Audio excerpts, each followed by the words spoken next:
অসাধারণ শিক্ষণীয় একটি গল্প। একসময় এক গ্রামে বাস করতো এক কাঠমিস্ত্রি। লোকটি একটি কাজের জন্য একজন কাঠ ব্যবসায়ীর কাছে গেলেন এবং কাজ পেলেন।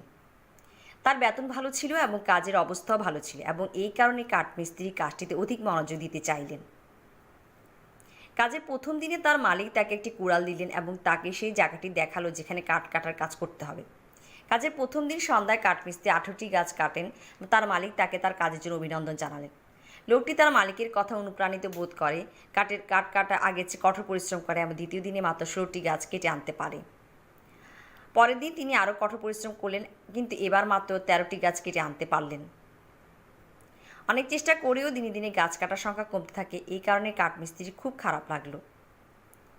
কাঠমিস্ত্রি ভাবলো যে সে হয়তো তার শক্তি হারাচ্ছে, তাই সে তার মালিকের কাছে গেল এবং সব বুঝিয়ে বলল, আমি বুঝতে পারছি না যে কী হচ্ছে। তার মালিক সমস্যাটি বুঝতে পারলেন এবং জিজ্ঞেস করলেন, আপনি শেষ কবে আপনার কুড়ালটি ধারালো করেছিলেন?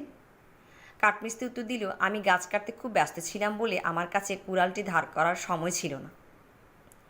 গল্পের নৈতিক, আমাদের জীবনটা একই রকম। আমরা সব কিছু নিয়ে এতটা ব্যস্ত হয়ে পড়ি যে আমরা নিজেদের যত্ন করতে সময় নিই না। জীবনে কঠোর পরিশ্রম কোনো ভুলের নয়, তবে এর কারণে আমরা আরও গুরুত্বপূর্ণ বিষয় অবহেলা করি। আমাদের সকলেরই বিনোদন করার এবং চিন্তা করা এবং ধ্যান করার জন্য সময় দিতে হবে। আমরা যদি নিজের জন্য এতটা সময় না দিই, তাহলে আমরা নিস্তেজ হয়ে পড়ব এবং আমাদের কার্যকারিতা হারাবো।